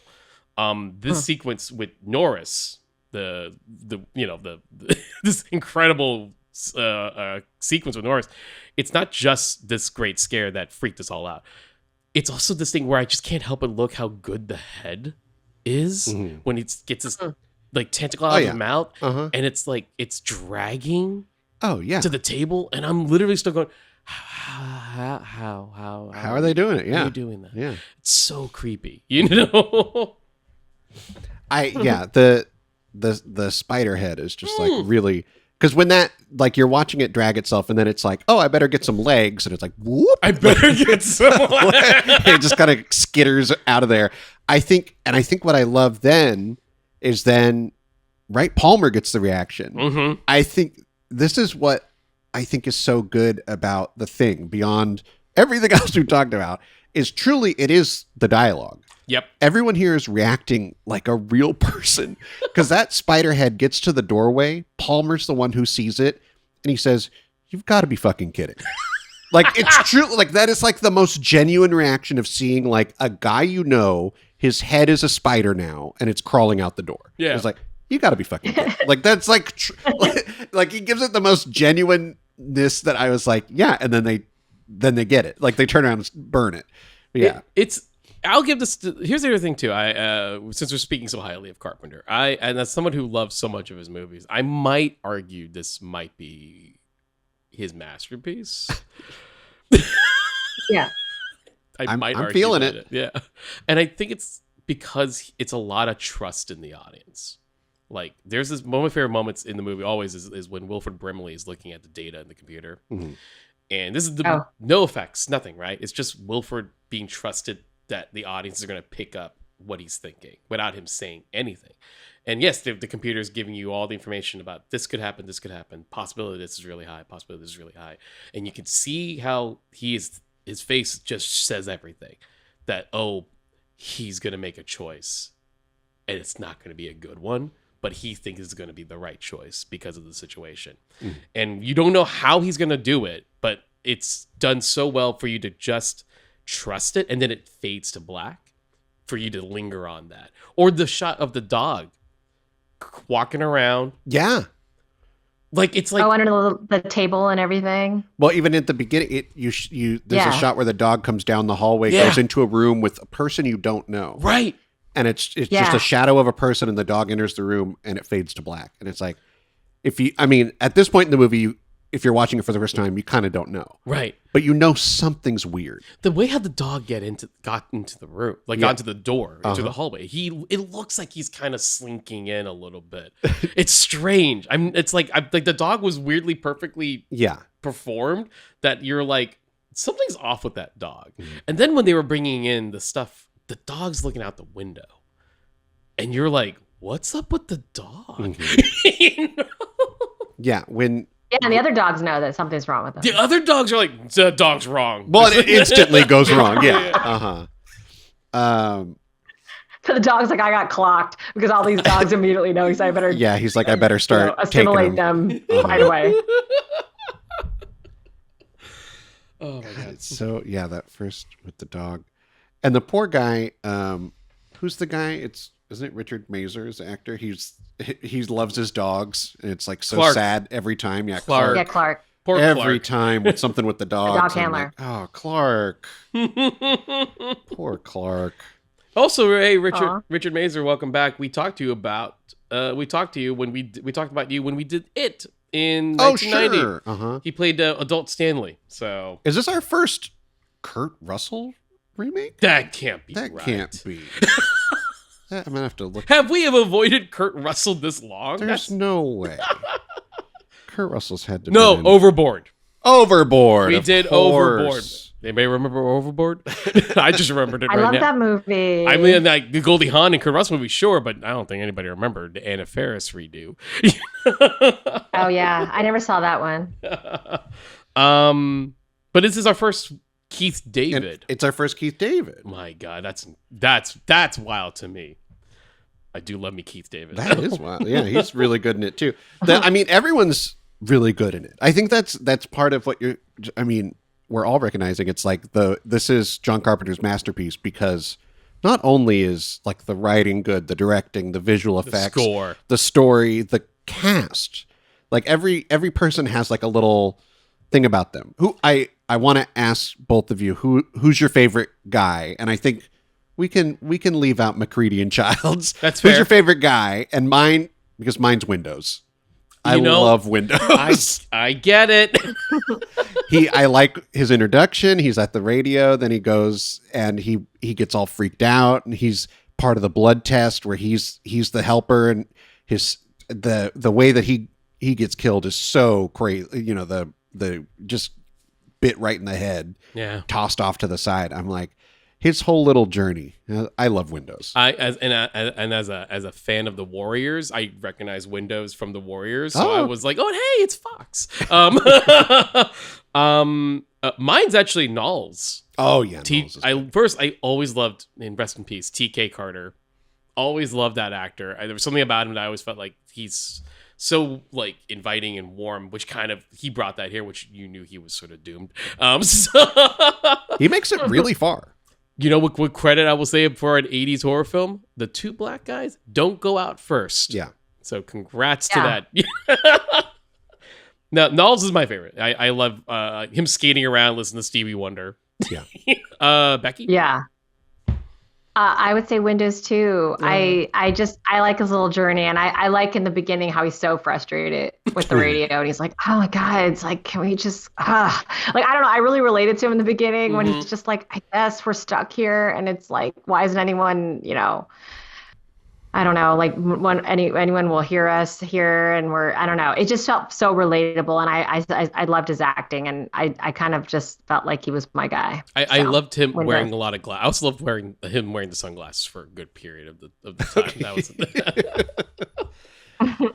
but they all have like funny little. It's like not even it's. I think in the modern language, like in something like an alien movie or something, you have like this doomed crew, and each person has to have like a unique thing. Mm-hmm. It's not even so much that they're giving each of these guys a unique thing. It's like they all just function differently. Yeah. They're all just in this little like thing that they do, and they just do their thing. Like with Clark and the dogs, it's like, yeah, he's the dog handler. Like you see it every time it matters. And then the, what is his title? The guy who's dressed like a sheriff, like he's Gary. Yeah, I don't know what his exact like. He's the station commander, right? Whatever his. So it's kind of like, but you can tell he's kind of like he's used to being in charge. He's a great cast as well, but not just because like Donald Moffat is very good. I think just visually, like he's got these really big bushy eyebrows that allow you to like kind of not forget him. I think that people don't realize like sometimes when you cast somebody, yes, they can be great actors, but also they have a really great look that helps you get to know their character. Like, say, Windows. I love Windows' big curly hair, his big scruffy beard. Everyone's got scruffy, but there's something very specifically Windows about his look. I did jokingly, my friend did jokingly said last time while we were watching, he goes like, and then Windows has gone to full Bob Ross during the blood testing moment, where I'm like, oh, now I can't unsee that. Happy little blood spurts, Yeah, that's a horrifying effect too. I think in all the creature effects, the blood jumping up. I love it and hate it at the same time. Yeah, because it's like, oh God, yeah. I love how the blood is like. It's scary. It's scary. It's translucent. It's not opaque. Sometimes when you see blood in horror films, it's like it does look like just red paint that they drop on the ground. Especially earlier horror films. But this is like that one shot where Windows and I forgot the name of the pilot character who got like shot. They were that guy. Yeah. They're moving the body back into that storage area, and you see that like one really long, drippy, thick red, but almost transparent red blood going down, and I'm like, that's so unique to horror because you don't see blood usually like that. So the fact that, and it's alive, that makes it worse. But let's talk about Kurt Russell for a bit. I think Carpenter and Russell, that's the pairing, and you gotta kind of love the fact that the only time Kurt really plays like a confident character for John Carpenter. It's just Snake Plissken. Mm-hmm. Because outside of that, it's like him and John know, like, oh no, Kurt can be a leading man, but we don't need Kurt to be like the coolest guy in the room or the toughest guy in the room or the most confident guy in the room. In comparison to Captain Handy to the first film, like, McCready doesn't know what's happening. And yeah, he's acting as paranoid and as scared as anyone else. He sort of kind of takes charge, but he reluctantly does it but everyone kind of knows Gary shouldn't do it. I love the thing about McCready that's so good is he's when he says, "I know I'm human." Yeah. Like that little speech and that little lead up and everything he's doing through that little sequence, even into the tape where he's like, "Oh, we're all, what is it? Everyone's pissed off and nobody trusts each other." Yeah. It's like this. He is so sure. I think that's what makes him so compelling as the lead in this. Yeah. Where, I mean, yeah, we see him at the start get mad at a computer, which is very funny.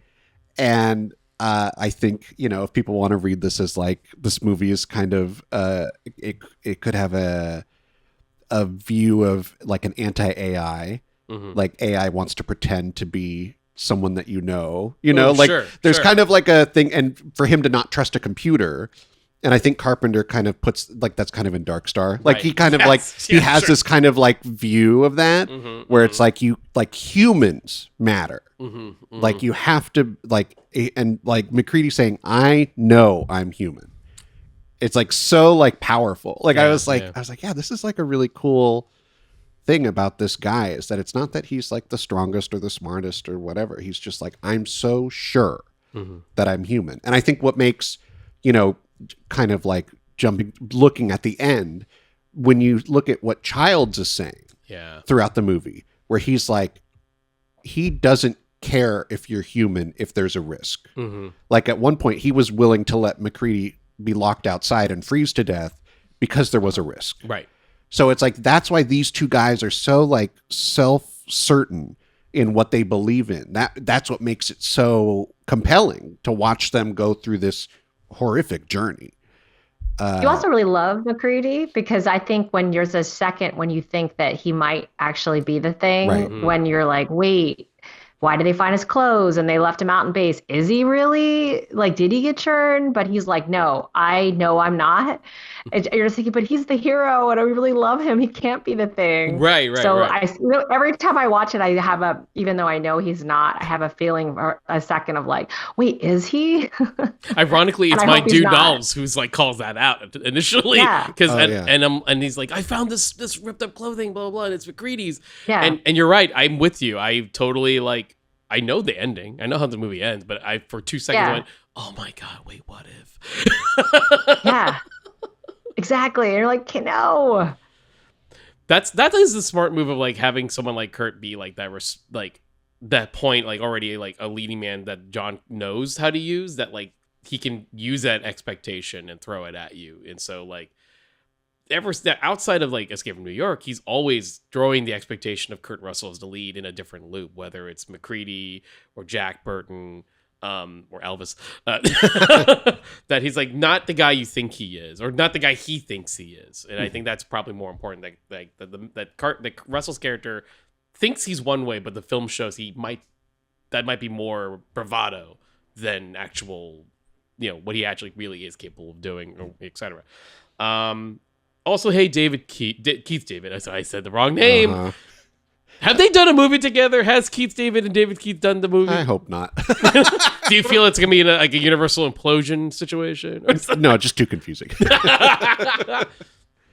This is a very young Keith David. Mm-hmm. I was actually, that's what kept me like throwing me off. It's like, fuck, he is so young in this movie.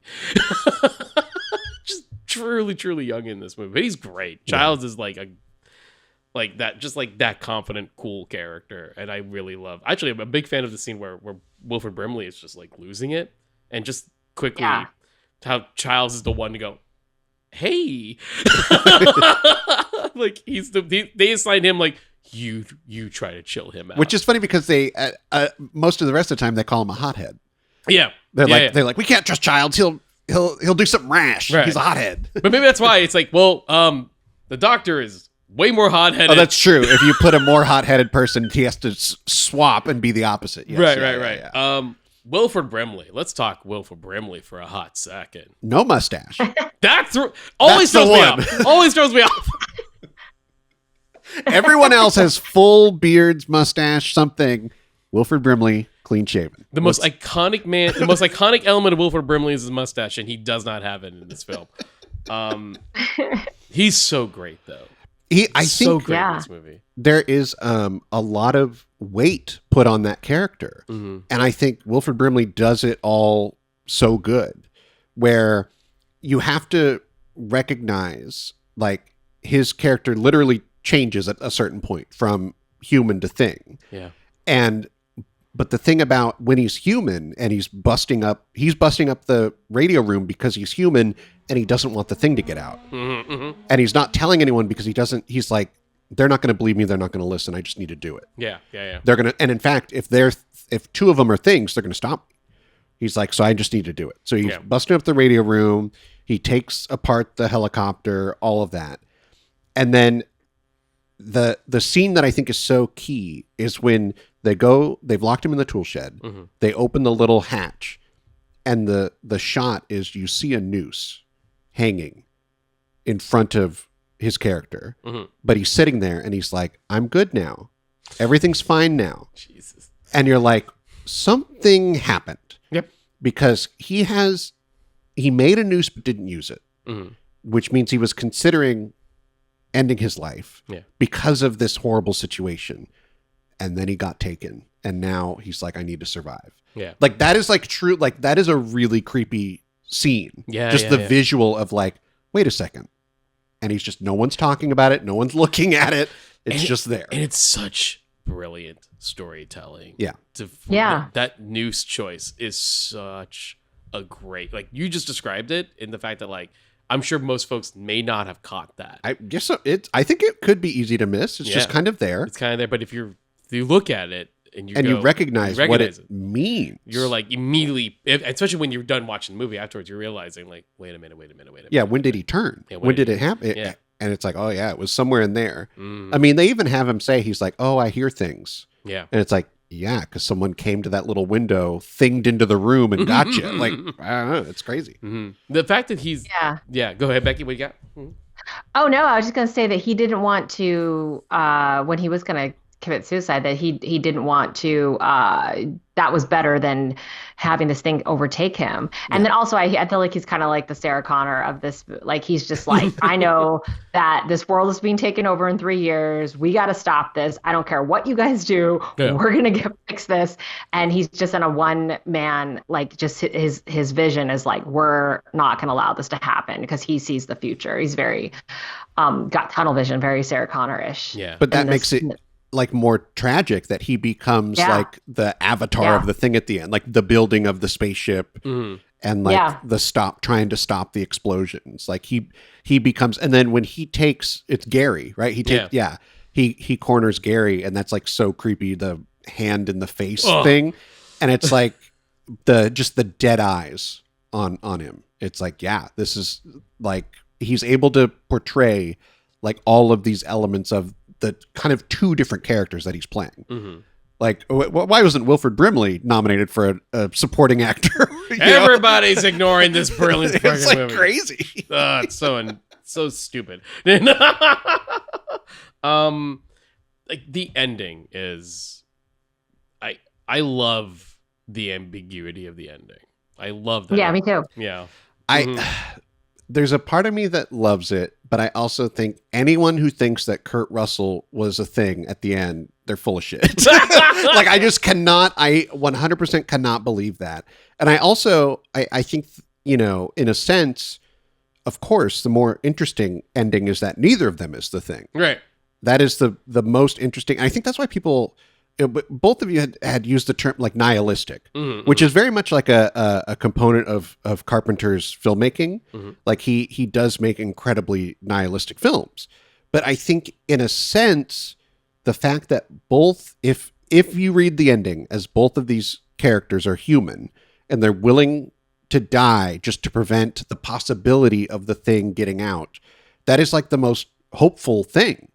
Like they are like, they're trying to save humanity. Like they are stopping the nihilistic ending of the world. But I just, I don't know. I was overtaken with this watch where I was like, oh my goodness. Like, the thing that they're doing is like so good to stop the world from being taken over. Yeah. So here's the interesting little detail about the ending too. So I was reading up on how like there's alternate. Of course, there were alternate endings. Oh, sure. And there was a air quote happier ending that McCready would be rescued, and he did a blood test and proves he's not infected. And Carpenter wasn't super feeling that because he felt that was kind of cheesy. Yet he then pointed out apparently Carpenter later noted that the original ending and the ending without Childs, so that was the other alternate ending. Mm-hmm. Childs didn't show up at the end, tested poorly with audiences. So the ending without Childs tested poorly with audiences, which he interpreted as the film simply not being heroic enough. And I think that's an interesting angle to look at it, because like there is some truth to that. This isn't about, they aren't there to necessarily save the world once they realize the situation. They kind of sort of do that by the end. I think there's a little bit of everyone accepting, oh, we're dying. We just, if we can just stop this here, at least the Earth is fine. But we're dying. But they don't get to that point early on. They get to that point very, very, very late. It's after the blood test for sure. They're just like, this is it. This is it. But it's I find it interesting that Carpenter even felt like, oh, maybe that's the reason why that doesn't work here. Is like the audience knows that's not like these are the it's not a heroic-y story. It's a mostly paranoid survival story that ends with them going, this is the only option to make sure everyone else doesn't go through this. But it takes a while to get there, and so maybe that's why the ending where Childs and McCready are just looking at each other, just going, well, yep. That's the better ending, because you can decide yourself. I agree with you. I think it's more interesting if neither one of them is, but also I love that I will never know. Yeah. Or like the joke me and my friends sometimes do is like, right before the camera fades, their hands turn into big giant thing hands. I think they high five each other. So I mean, that's another. Yeah. Dang, it's a wild movie. Oh, there was this is such a stray thought because Becky, you brought it up, the idea that the spaceship has been under the ice for 100,000 years, and that comes from the novella, but this movie opens with seeing the spaceship go to Earth. Is that like I've thought about that where I'm like, oh, I kind of don't like that. That we see the spaceship. Because it does go against that 100,000 years line. But then I'm like, well, maybe that's meant to be 100,000 years. You don't know. Right. Yeah. It's just kind of like an outside view of Earth. Yeah. But it's definitely like... Well, that's how I view the first one. The first one that crashes. And then this one, they find it underneath the ice. Yeah. Isn't the Norwegians find it? Yeah, yes. Yeah. Which the Norwegian camp story is actually kind of the thing from another world. So that's something I did want to bring up. I did think about, and I realized that they make the shot of them in the circle around the spaceship. That same shot from that you said was so iconic in the original. Yeah. I almost feel like that's sort of another thing that Carpenter and Bill Lancaster kind of came around to, is like, what if essentially the events of the thing from another world more or less kind of happened, and that's the Norwegian station, because it went wrong. And it went wrong, unlike the original film. So like that almost comes off as them going, that's another way for Carpenter to not really do Howard's film 100%, but him to go like, well, what if it's like a weird fake sequel, and the events of Howard Hawks' film sort of happened but went bad, and we sort of pick up from there. So we're not having McCready and Blair look into like a crash ship like the original film. We're not doing that sequence, but like you said, they are doing that sequence in the filed footage of the Norwegian camp. So in a weird way, it is a remake, but it's also kind of a weird pseudo sequel to the original film, which put a pin on that if you're a patron. Yeah. I like that, Carpenter was able to get, his love for the original into this film through that. Yeah. Like that's kind of a really nice way to do it without anything. Well, I don't know if you'd call it pandering, because it's like, it's not like a beloved, The Thing from Another World wasn't super beloved, but it's definitely like allowing him to get in some of the visual interesting and some of the story beats without going through them entirely. Yeah. Becky, anything you want to, you feel like you want, we haven't addressed yet, that you kind of want to like bring up before we wrap things up? I think one thing is interesting is, so James Cameron, like we mentioned earlier, Yes. was like this like worship John Carpenter, wanted to be him. And I just saw Terminator 2 last night at the Egyptian, which was just like extraordinary. I'm actually seeing it 4 times in the next 2 weeks because they're showing it. They're showing it in like all these different formats, 3D, 70 millimeter in LA. And I'm so excited. And I'm like, how do I not see my favorite movie like every time it's playing? So I'm doing it. I'm very excited. But anyway, last night I was watching, and like the scene, I don't know if I ever really put this together before, but I think it's because I just saw The Thing a few days ago, because for preparing for this podcast, and then watching Terminator 2 in the theater last night, is the T-1000, the dying T-1000 at the end of Terminator 2 looks like The Thing, where he's like blown apart, and he's this creature, and he's like blown in the middle, and he's a bunch, and it's very reminiscent of The Thing in this movie. So I'm like, oh, I bet James Cameron got kind of inspired by that because of The Thing, because he's such a John Carpenter fan. And then the other thing is like the T-1000. It's like when he's shot and he's frozen and he blows up, he immediately tries to get back. All the liquid metal, reforms, just like the blood is trying to get back to his original. So there are certain things that I think that James Cameron may have been inspired by for writing this movie with William Wisher, T2, because he loved John Carpenter so much. But so I thought that was interesting, that I don't think I ever would have put that together had I not seen them so close together. I've never done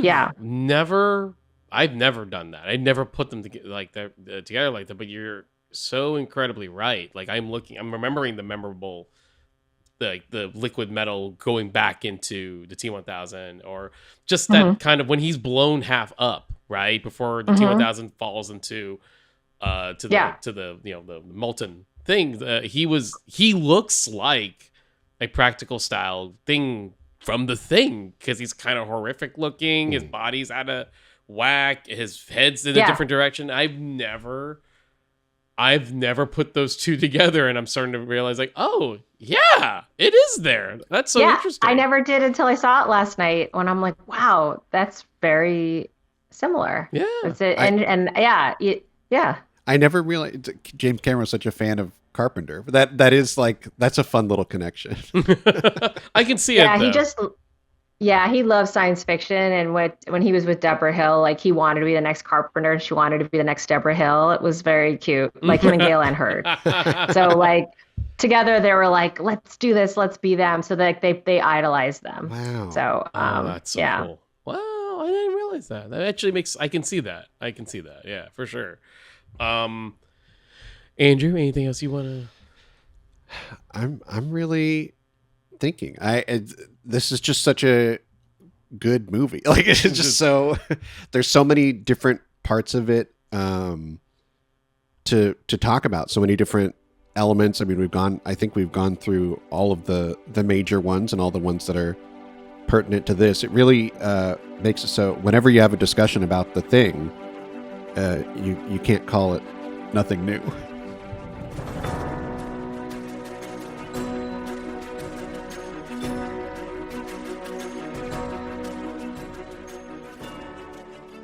Nothing New, a Remake podcast, is part of the Benview Network. To hear our other podcasts, visit BenviewNetwork.com. And don't forget about our Patreon. For just $1 a month, you can gain access to bonus episodes. Thanks for listening, and please follow us on Instagram at NothingNewPod. or watch our episodes and bonus content on YouTube.